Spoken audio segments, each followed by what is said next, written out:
surrounding him. I know. Here with the great CRYSTINA PONCHER. It's so good to see you again. It's so good to be back, and just seeing faces like yours just means that we're back, right? So it's beautiful to be back. Tell us what it feels like to one of your first events back, being right there with Fury and Wilder. I know.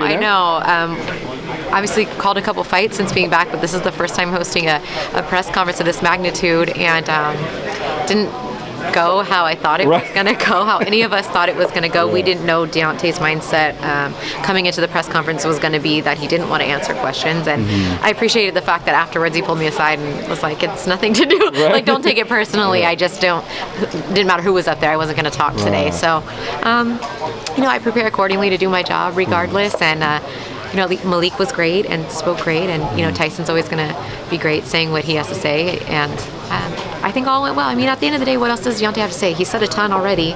All he's got to do is get in there and try to avenge his only loss, and that's what he's looking to do. So.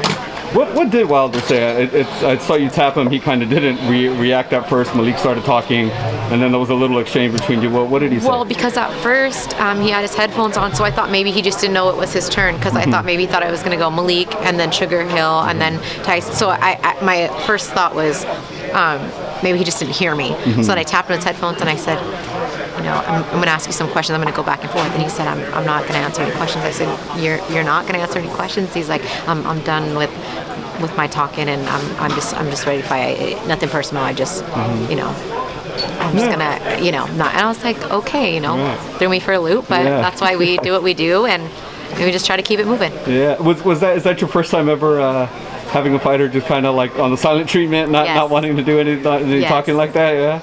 It was good. Quick reaction. I've been doing this for 10 years, and that is the first time I've had somebody flat out, like at a press conference where they're expected to speak, say that they weren't going to speak. So, interesting. Yeah, first time for everything, right? Yeah, that's okay. It's his prerogative, and it's his show. It has nothing to do with me. He doesn't owe me anything. So yeah. Yeah. Talk about Tyson's talking about getting up to 300 pounds. Wanting a one-punch knockout artist. What are your thoughts when you kind of heard that? Tyson's already a big guy. I know. I think my eyebrows probably. They go up all the time anyway. But yeah.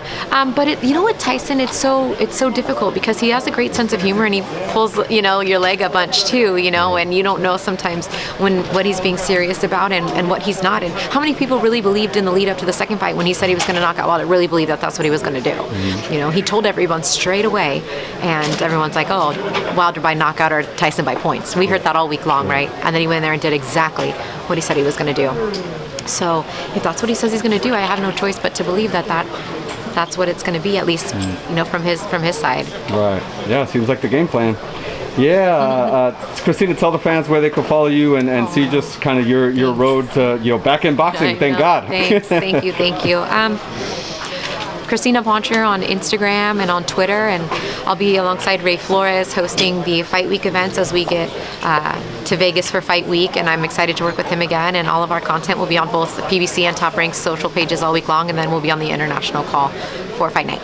I feel like among promotion companies, obviously everyone's promotion company trying to hype their own stuff, but when there is a collaboration, when you get to work with Ray and kind of other guys get to work with each other, I feel like you guys enjoy that. It's because they're colleagues all around, right? Boxing's a small family. Yeah, 100%. And you know what? It's refreshing to work with a different group of people. Sometimes you get caught up in the same rut, and they become your family. But our boxing family is much extended past any one promoter or whatnot. So when you get to bring two different people, two different sides, and I think it worked well even for the broadcast. And you had Kate Abdo, and you had Bernardo, and you had Ted, and you had Dre, and then you had Goose, you had Sean Porter, and Tim. It just brings the best of the best all together, and I think it's great. Yeah, I love looking forward to it. Can't wait. So good to see you back. Good to see you too. Thank you.